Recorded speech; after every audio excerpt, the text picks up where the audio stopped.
What is going on, everybody? My name is Anthony Mancini, and I am a Canadian FBA seller. I've been doing it for 3 years now, and $1,000,000 question is always, is it still worth it in 2025? Now, we have a lot of people online representing the United States giving their opinion, but I don't see many Canadians actually giving their opinion. And it's going to come to no surprise.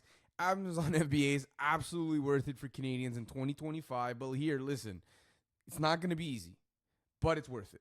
This isn't the wild, wild west anymore. At the beginning, during COVID, things were really, really easy, and everybody you saw was making money online. You want the wild, wild west, you want less rules, go to Walmart. But you want to build a sustainable business with a predictable business model? Amazon FBA is for you. Stay tuned. So stop complaining about saturation. So this goes for everything: Shopify dropshipping, Amazon FBA, social media marketing, the new rise of AI. If you think you're going to be watching a video on YouTube and learning about a specific trend that hasn't been taken advantage and is not oversaturated, you're lost in the sauce, buddy. Seriously, every business is quote unquote saturated, but I got good news. Winners always rise to the top, and there's always room for the hustlers on the top. It's about how much you want it. All right, so, okay, enough about emotional stuff. The truth about Amazon FBA. Canada is a different beast. You're probably asking yourself, I don't know if it's worth it to sell in Canada. There's so many less people in Canada, and you're absolutely right. This video is not going to be talking to you about actually how to source Canadian products, but I want to talk to you about the mindset you need to go in for Amazon.ca. We're playing a less of a volume game. There's literally 10x less people in Canada than they are in the United States. In the state of California, there's more people than there is in Canada, or the number is close. So how do you expect the same volume in Canada? Well, you just can't. That also means that Canada's a little bit more punishing. You make a mistake, you order too many products, and the volume's not there, you're there with stale inventory. But hey, listen, this is the beauty about Amazon.ca. It forces you to become a real Amazon seller. And what's a real Amazon seller? It's diversification, just like everything else, just like stocks. But mastering Canada really forces you to level up. It's all fun and games, and you see people with two brands, Nike, Adidas, insert brand, whatever, and they're going to start printing money. And listen, it's all good for them. It's a viable strategy until they can't sell the brand anymore. And then those are the same people that are going to tell you that Amazon online arbitrage and Amazon retail arbitrage and all this reselling isn't profitable and isn't a real business because they got burnt because they didn't take it like a real business from the start.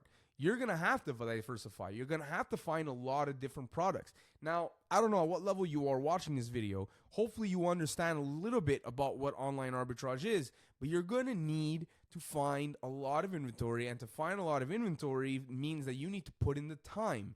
And not only do you need to put in the time, but you also need to put in the money, so this is an actual business that's going to grow. So why do I recommend online arbitrage? Well, it's because you got to think about the long term in this. No brands to beg, no phone calls, no meetings, just work. It's you and your laptop, you and your PC. You got stock to do. Don't get me wrong about that. I believe in doing stock in-house and not doing a prep center. But in general, it allows you to have flexibility.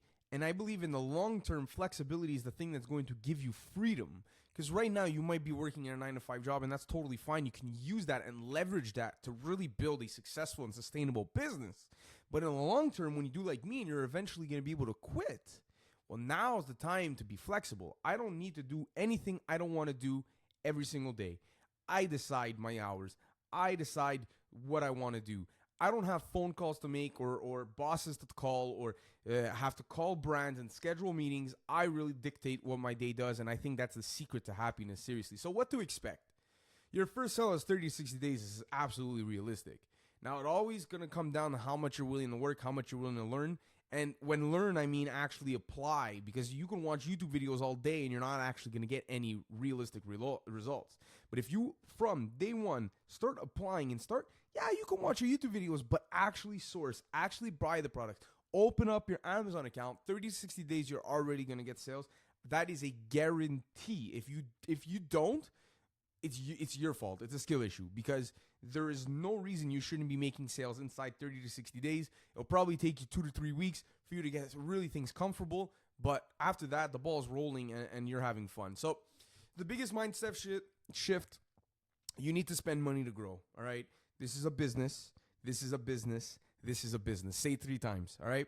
Say it louder for the people in the back. If you expect to grow a business with no money, you're setting yourself behind from the start. The amount of people that I've met that just want to start online arbitrage or any business for that matter, even service type businesses with a few $100 or $1,000 to $2,000, like, hey, can you make it? Absolutely. There's people that can make it and you can be resourceful. The thing is you got 2 problems for Amazon online arbitrage or any reselling type of business. Well, one, you're going to need softwares, and software is going to have overhead. And luckily, we don't have the biggest overhead. You can make it do with a couple $100 a month worth of softwares. But number 2 is you need inventory, my friend, and you need a lot of inventory. You want to make $1,000? Cool. We're aiming for 30% return on investment. That means you need minimum $4,000 worth of purchases in Amazon sold in the month to make $1,000. So the reality of this business is you probably need closer to 5 to 10 business at the start.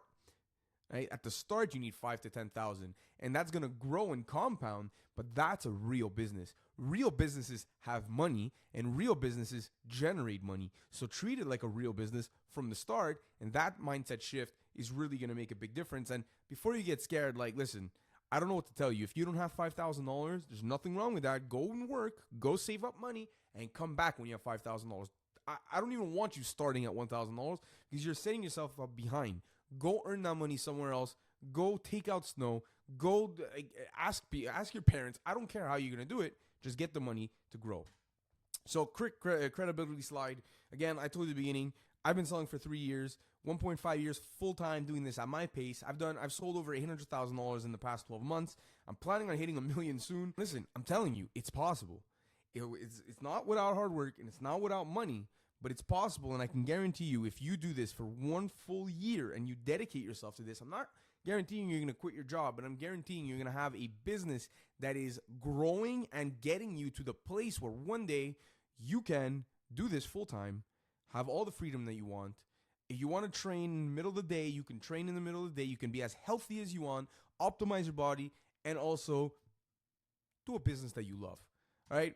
So my final thoughts. Is it worth it? Absolutely, if you work for it. My call to action, subscribe. I know we didn't talk about much on how to source Canadian inventory or nothing like that, but I have a lot of plans for this channel coming up. I want to talk about really Amazon Canada, how to find products, what's the difference between a US product and a Canadian product, what makes each unique, what makes each product successful. The beauty about it, guys, I've sold in both Amazon, I still sell in both Amazon.com and Amazon.ca as a Canadian. I think I'm the guy for you. So click subscribe. We're going to end the video here and you'll watch the next one and it's going to be value. I promise. Ciao.